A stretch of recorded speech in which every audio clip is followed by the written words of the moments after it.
आप देख रहे हैं world real reaction YouTube channel. आपको हमारी वीडियो अच्छी लगे चैनल को ज़्यादा से ज़्यादा लाइक शेयर और सब्सक्राइब कर दें। तो वीडियो का टाइटल इधर वाज़ेह नहीं है।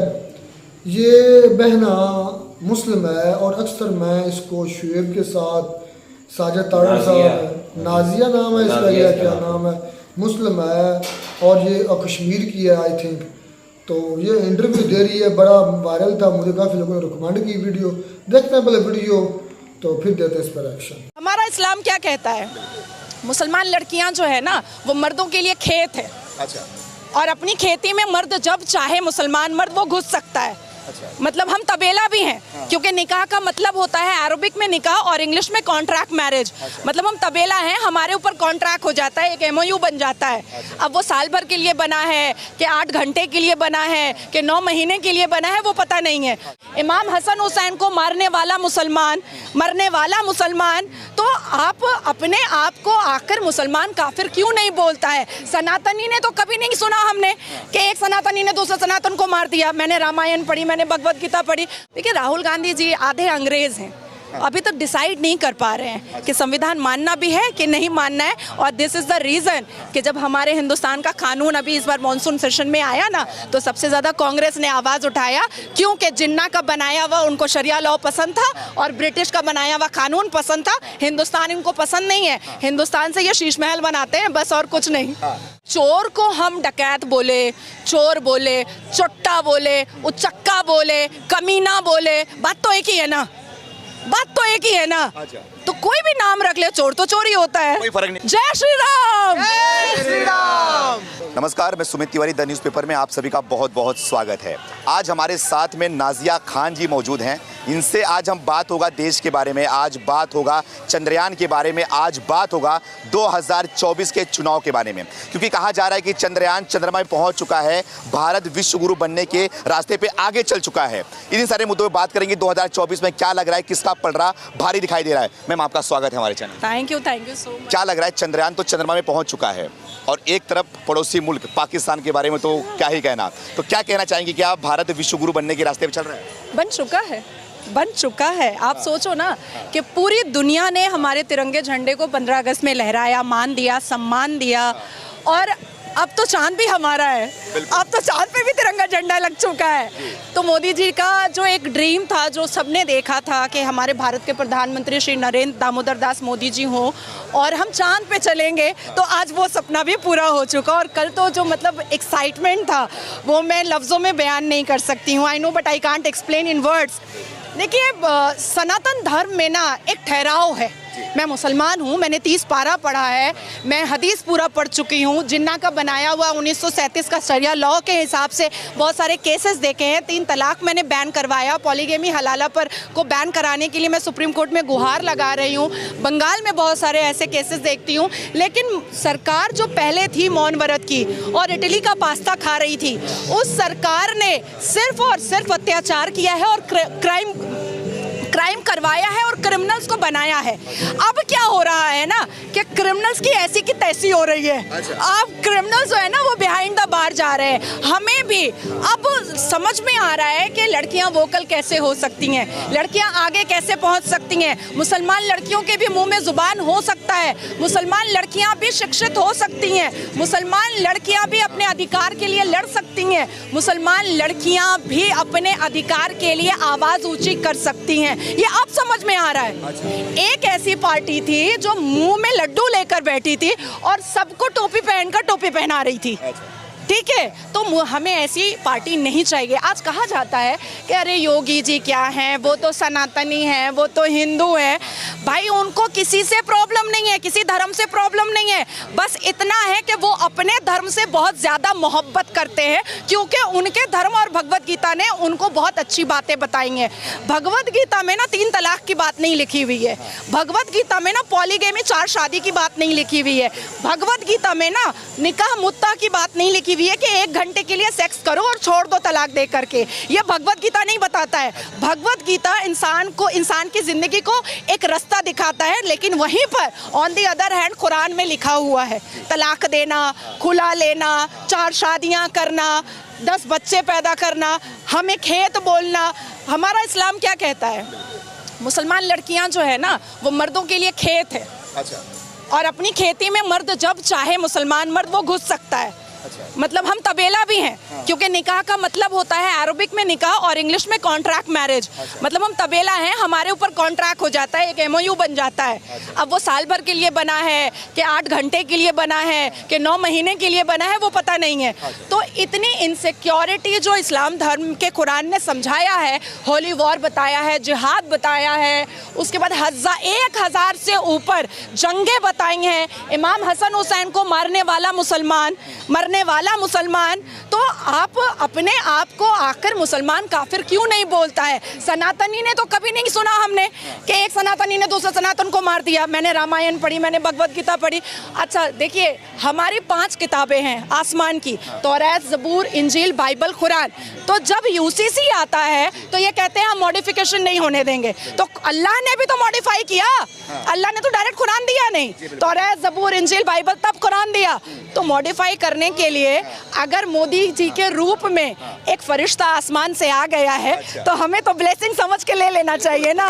तो मैंने ले लिया है। आप मुस्लिम समाज से आती हैं, आप जब बेबाकी से खुल के आज हमसे बात कर रही हैं, लेकिन दूसरी तरफ राहुल गांधी अमेरिका जाते हैं, वो बोलते हैं कि देश के अंदर मुसलमान असुरक्षित हैं, मुसलमान को दबाया जा रहा है, मोदी सरकार में मुसलमानों के साथ अत्याचार किया जा रहा है। देखिए, जो सांसद में आंख मारता है और फ्लाइंग किस करता है, वो कितना बड़ा चरित्रहीन है ये दुनिया देख रही है और जनता भी समझ रही है। तो ऐसे नेता के बारे में मुझे नहीं बात करने की ज़रूरत है। मैंने संविधान पढ़ा है। तो मोहब्बत की बात करते हैं। दुकान में तो मोहब्बत बिकती नहीं है, ये तो दिल में होती है, हृदय में होती है। अच्छा। कौन सी दुकान में बिकने लगी मोहब्बत? अच्छा। तब तो हम माँ भी खरीद लेते दुकान से, बच्चा भी खरीद लेते दुकान से। देखिए, राहुल गांधी जी आधे अंग्रेज हैं, अभी तक डिसाइड नहीं कर पा रहे हैं कि संविधान मानना भी है कि नहीं मानना है। और दिस इज़ द रीज़न कि जब हमारे हिंदुस्तान का कानून अभी इस बार मॉनसून सेशन में आया ना, तो सबसे ज़्यादा कांग्रेस ने आवाज़ उठाया, क्योंकि जिन्ना का बनाया हुआ उनको शरिया लॉ पसंद था और ब्रिटिश का बनाया हुआ कानून पसंद था। हिंदुस्तान इनको पसंद नहीं है। हिंदुस्तान से ये शीश महल बनाते हैं बस, और कुछ नहीं। मैम ये बताइए, क्या लग रहा है कि मोदी सरकार ने 9 साल में जो काम किया है, उस 9 साल के बलबूते 24 में सही लग रहा है कि हैट्रिक मार पाएगी, या फिर इस बार राहुल गांधी का चांस लग रहा है आपको? जय श्री राम, जय श्री राम। बस मोदी और कुछ नहीं है, कुछ भी नहीं है। 24, 25, 26, 27, 28, 29, 30, 31, 32, 33, 34, 35, 50, 100 मोदी जी।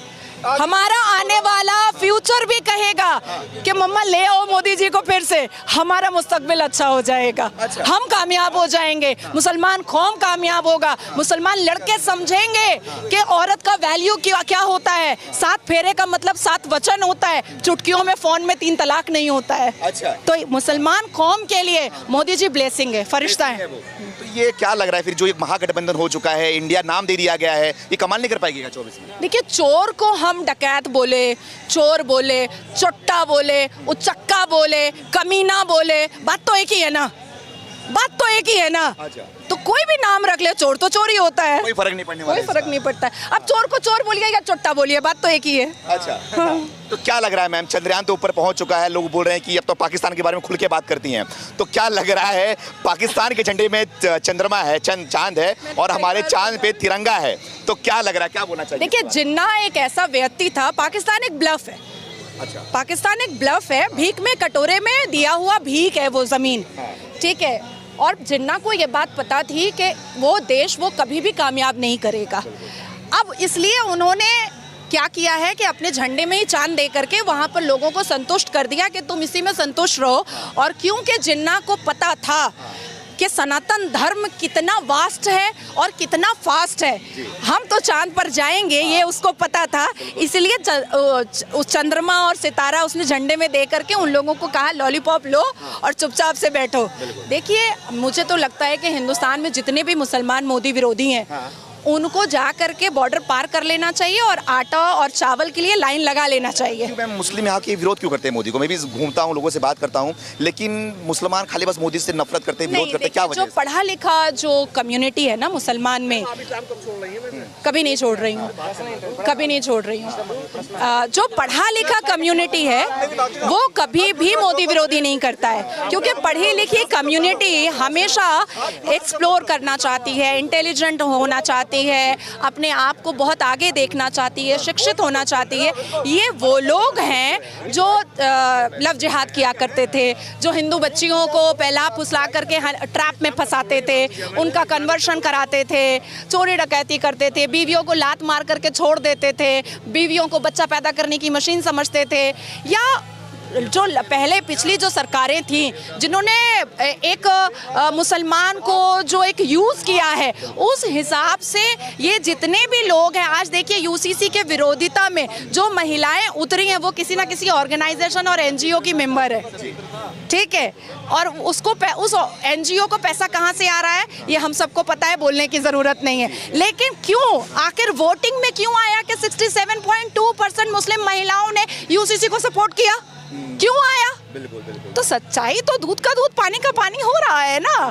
तो मुस्लिम कम्युनिटी जो किसी ना किसी पार्टी की चाटुकारिता है, सिर्फ वही मोदी विरोधी कर रही है, लेकिन जो इंडिविजुअल है, जो शिक्षित है, वो सारे लोग मोदी जी के पास है। मोदी जी का क्या काम आपको अच्छा लगा? सारे काम, अच्छा, सारे काम, कोई भी काम खराब ही नहीं है उनका। बेरोजगारी का मुद्दा उठता है देश में। अरे भाई हम चांद पे पहुंच गए हैं, आप टमाटर पे अटके हुए हैं। वही तो सवाल है मैम, वही सवाल है। उनको हमको नहीं अटकना है, हमारे बच्चे पढ़ रहे हैं, हमारी लड़कियां पढ़ रही हैं, हमारी बेटियां महफूज हैं, निर्भया नहीं हो रहा है, अजमल खसब नहीं आ रहा है, 26/11 नहीं हो रहा है, महाराष्ट्र में याकूब मेमन नहीं रह पा रहा है। अब इससे बड़ी बात और क्या हो सकती है?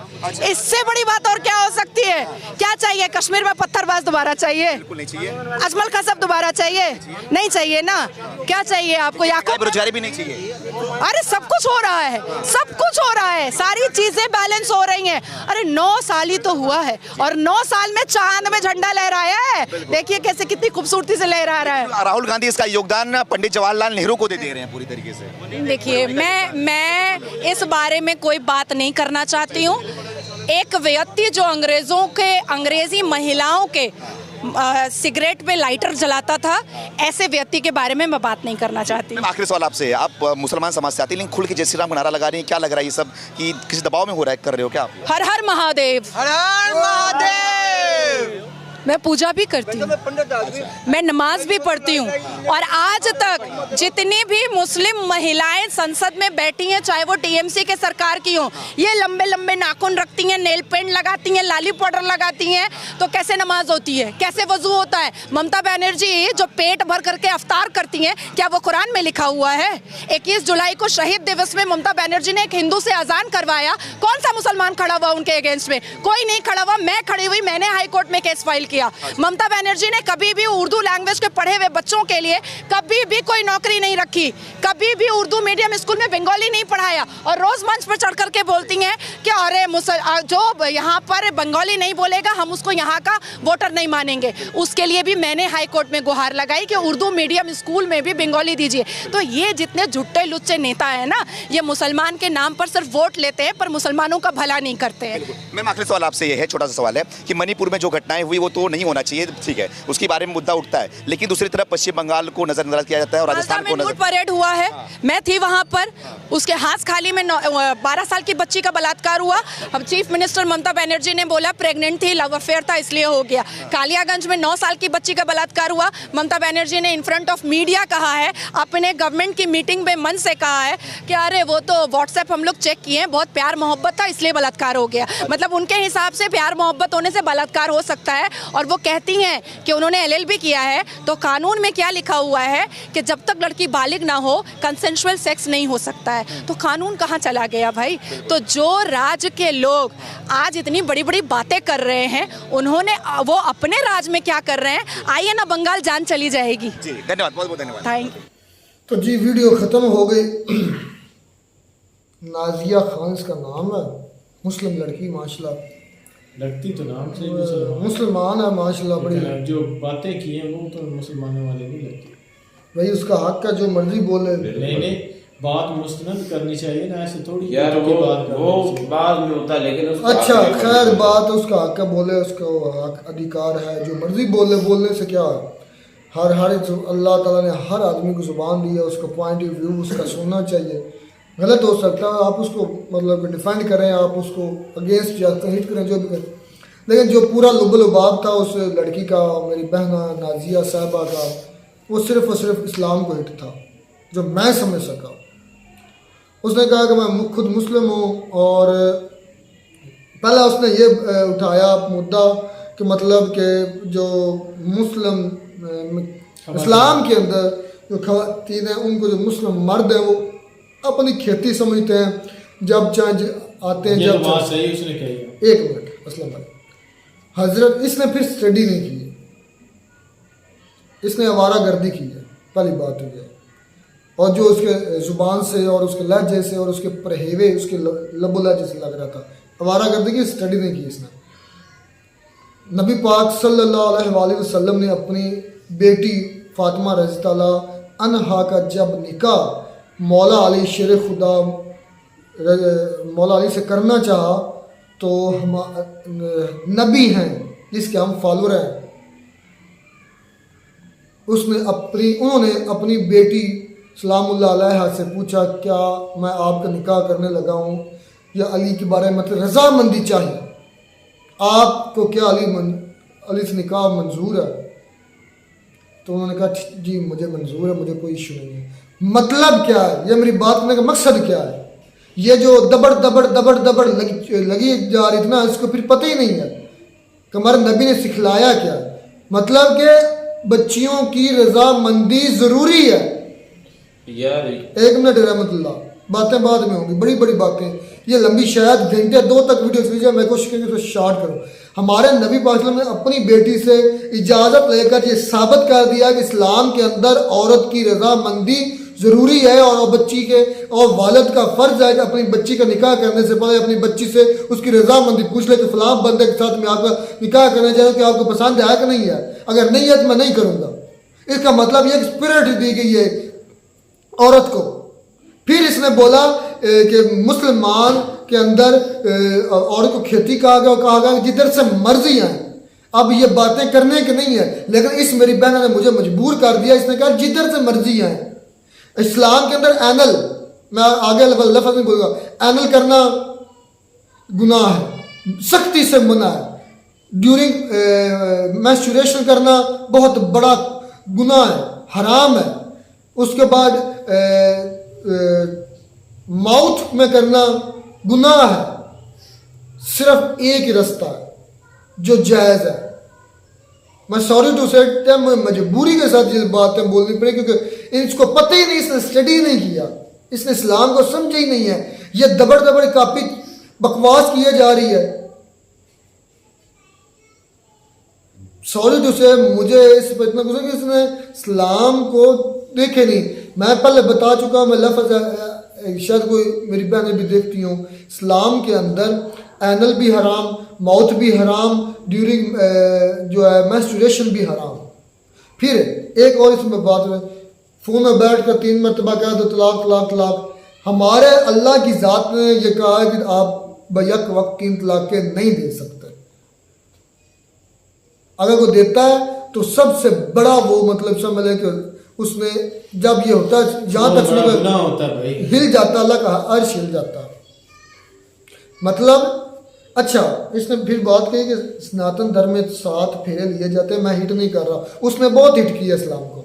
है मुस्लिम जो भी है, मुझे नहीं लगता अल्लाह ताला उसका ईमान सलामत रखे। लगता नहीं है मुसलमान भाई, मैं नहीं कह सकता, मैं उसके अंदर को नहीं जानता, नहीं नाम बताने मैं उसके अंदर को नहीं जानता। बात बता असलम भाई ऐसा भी होता है, रहमतुल्लाह भाई ऐसा भी होता है। इंसान सस्ती शोहरत हासिल करने के लिए, सस्ती शोहरत हासिल करने के लिए अंदर से तो वो मुस्लिम होता है, लेकिन सस्ती शोहरत हासिल करने के लिए इस तरह की बातें कहा जाता है।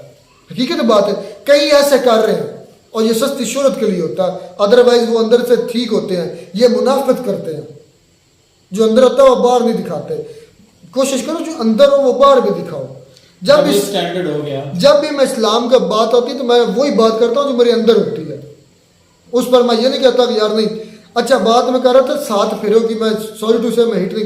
क्या 7 फेरे लेने वाले मियाँ बीवी जोड़े वो आपस में लादा नहीं होते कभी जिंदगी में? नहीं, वो उनकी क्या तलाक वगैरह नहीं होती है, कोई वो एक दूसरे तलाक की इख्तियार नहीं करते? क्या सारे 7 फेरे लेने वाले क्या सारी जिंदगी साथ चलते हैं? मैं कहता हूँ जब से ये सनातन मजहब है, मतलब जितने हज़ारों साल पुराना है, हर आदमी हर बीवी के साथ जो साथ फेरे लेता है, क्या उसने कभी उसको अलहदा नहीं किया? क्या उसने उसको तलाक या वो जो हमारे मज़हब में तो उसको तलाक कहते हैं, उसको छोड़ा नहीं, अलहदा नहीं हुआ? असल में सवाल तो उठाना। वो कह रही थी कि साथ फेरे लेने वाले भाई असल में पता क्या है, हमारे जो मजहब का ना तलाक का लफ्ज़ ये बहुत ज़्यादा हाईलाइट किया जाता है हर लिहाज से। इसमें वो आप देख लें, उसने ये कहा कि वो जो औरतें हैं वो मर्दों के लिए खेती हैं, ये बात तो उसने बिल्कुल ठीक कही है और ये बात कुरान शरीफ में भी है। और बाद में उसने कहा कि जितने मर्जी आए, वो गलत बोला उसने, तबेला समझा जिधर से मर्जी आए, जितनी औरत को इस्लाम ने इज्जत दी है, मैं ये समझता हूँ दी होगी।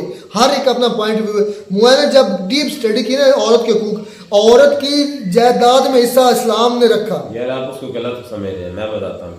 जिस तरह के बंदा जिस तरह के इन्वायरमेंट में रहता है, जिस तरह की उसकी परवरिश हुई होती है, हाँ, ये भी हो इस तरह की वो बातें करता है, ये भी हो सकता है उसकी परवरिश ऐसी हुई। बिल्कुल वो मुझे इसमें इसका कोई कसूर नहीं है, ये है इसकी नेचर ही इस तरह की है, इनकी इन्वायरमेंट माहौल इसको इस तरह। कोई औरत अगर निकाह के दौरान भी ना, जब मुल्ला आप बात ठीक है लंबी, वो कह रही थी कि बांध दिया जाता है, औरत को हकूक नहीं है। अम्मा आयशा, अम्मा खदीजा जो नबी पाक सल्लल्लाहु अलैहि वसल्लम की पहली ज़ौजा थी, हमारी माएँ, वो ताजर थी, तिजारत करती थी। और नबी पाक सल्लल्लाहु अलैहि वसल्लम से जब उनका पहला निकाह हुआ था ना, वो इसी वजह से वो ताजर थी, तो उन्होंने पैगाम भिजवाया था, तो नबी पाक सल्लल्लाहु अलैहि वसल्लम उनका तिजारत का माल लेकर जाते थे। किधर भूली हुई है ये औरत? एक मिनट, वो हमारा दीन इस्लाम है जिसने औरत को जीने का हक दिया है, नहीं तो मक्का में वहां पर पहले जो था ना, नबी पाक सल्लल्लाहु अलैहि वसल्लम के आने से पहले जो भी तरीका था ना, वो अपनी लड़कियों को जिंदा दरगोर कर देते थे। लेकिन जब से नबी पाक सल्लल्लाहु अलैहि वसल्लम आए तो उन्होंने ये हक दिया कि आप अपनी बेटियों को ऐसा जिंदा दरगोर ना करें। उन्होंने कहा कि जिसने 2 बेटियों को जन्म दिया और तीन बेटियों को जन्म दिया और उनकी अच्छी तरह परवरिश की, तो वो क़यामत वाले दिन मेरे साथ ऐसे 2 उंगलियों की तरह शादी भी की। अच्छा, उसकी जिम्मेदारी अदा की। हमारे माशरे में ना बाज़ को तो ये चीज़ कड़वी लगती है, ठीक है ना बात है, मैं सच बोल रहा हूँ। औरत का भी अपने जो बाप होता औरत का, उसके जायदाद में हिस्सा क्यों है? ये किसने रखा? इस्लाम ने रखा। फिर कहते हैं औरत को हकूक नहीं है। जब औरत अगर फ़र्क है उसका ससुराल में नहीं सही बनती या कि उसका शौहर उसको छोड़ देता है, तो उसको ये इज्जत है कि वो अपने वालिद से अपना पार्टनर हिस्सा लेकर अपना जितना उसका बनता है शरीर के लिहाज से, वो अपनी ज़िंदगी का गुजर बसर कर सके। मेरे ख्याल से दूसरे मज़ाब में किसी के आगे नहीं हाथ ना फैला सके, सब में किसी के आगे हाथ ना फैला, किसी की मोहताज ना बन जाए। यार इन्होंने गलत इंटरप्रेट ही गलत कर दिया। वो कहती इजाजत, हमारा निकाह ही नहीं होता जब तक औरत की रजामंदी ना हो। उसने हिट किया है सिर्फ खास चीजें जो आम रूटीन में जो होती है ना, हाईलाइट हुई है, उनको हिट किया है। निकाह को उसने हिट किया है, 3 तलाकों को हिट किया है, और उसने खवातीन की जो 3 तलाकों पर एक हमने वीडियो बनाई थी, हम भी इसके अगेंस्ट है। 3 तलाकें मर्द को नहीं देनी चाहिए, हम भी इसके अगेंस्ट है। बात बहुत लंबी चली जाएगी, इसने और भी काफ़ी ज़्यादा बातें की हैं। तो मोदी साहब और बात आ गई उसकी। हाँ, एक और मैंने पॉइंट नोट किया, साइड पर कोई आदमी जब उस इंटरव्यू ने पूछना कि इंडिया के अंदर मुस्लिम जो मोदी साहब के खिलाफ क्यों है, तो वो साथ एक आदमी खड़ा था, उसको मौका ही नहीं दिया गया। पता नहीं वो कुछ बोल रहा था, वो कुछ बोलने लगा, तो उसको ना इंटरव्यूअर का ध्यान हुआ, ना कैमरामैन का ध्यान हुआ, ना ही उसको उसकी आवाज़ को सामने आने दिया, ना इस मशीन ने उसको बोलने दिया। मेरी बात ये, एक मिनट सॉरी मैं उसको बात काटती है, मुझे बात अब नहीं करने दे रहे। जिस मजहब का कोई जो फॉलोवर होता है ना, उसको पता होता है कि मेरा मजहब किस तरह सच्चा है, लेकिन उसको ये भी पता होता है कि इसको मानने वाले हैं वो कितना मानते, कितना उस पर अमल कर रहे हैं। ये खुद को गलत नहीं कह रही, ये मजहब को हिट बार बार की जा रही है। अब ये देखें कि हमारे मजहब में तो है कि जो उसका बाल भी है वो भी नहीं दिखना चाहिए, उसको बुर्का निकाब में रहना चाहिए। ये देखें किसी तरह मतलब के लोगों के दरमियान में मर्दों की तरह इंटरव्यू दे रही है। ये तुम्हारा मजहब नहीं यार, हमारा मजहब औरत को आज़ादी है, वो चाहे अपनी दुकान खोले, चाहे अपना बिजनेस करे, अपने बाप से हिस्सा लेकर अपना अपने जो कारोबार मर्जी चाहे, उसकी मैंने मिसालें दे दी हैं, हमारे नबी पाक सल्लल्लाहु अलैहि वसल्लम की ज़ात से दी हैं। तजारत करती थी। हमारी अम्मा खदीजा रज़ी अल्लाह अन्हा तजारत थी, ताजर थी। उसके बाद फिर मैंने मिसाल दे दी निकाह की। हमारे नबी पाक सल्लल्लाहु अलैहि वसल्लम जब अपनी बेटी का निकाह मौला अली से करना चाहे तो पहले पूछा, तो इससे साबित होता है, बल्कि ये भी कहा कि अपनी बेटियों से पहले पूछ लिया करो, इजाज़त ले लिया करो। इसका मतलब है कि बेटियों को हक है अपनी चॉइस अपने बाप के सामने रखने का। यार तो हमारे मुल्क में बड़े हैं, लेकिन इसमें तो हद ही कर दी है। चलें जी, खैर बहुत ज़्यादा लंबी होगी वीडियो। तो एक यूसीसी के बारे में पॉइंट आया था, मुझे नहीं पता यूसीसी के महिलाओं ने कितना उधर वोट किया है। और मोदी साहब, इस चीज़ को मैं अप्रिशिएट करता हूँ, मोदी साहब अपना मुल्क जो उसने तरक्की की है वो आगे लेके गए हैं। मैं इस पर घंटा 2-4 और भी बोल सकता, लेकिन आप बोर ना, इसलिए मैं वीडियो कंक्लूड कर रहा हूँ। मोदी साहब ने इंडिया के लिए अच्छा किया है और मैं भी ये चाहता हूँ 2024 में भी मोदी ही रहे। ये हमारा एंड पर यही पॉइंट है। मिलता नई वीडियो में नए ढंग के साथ, तब तक दीजिए इजाज़त। अल्लाह।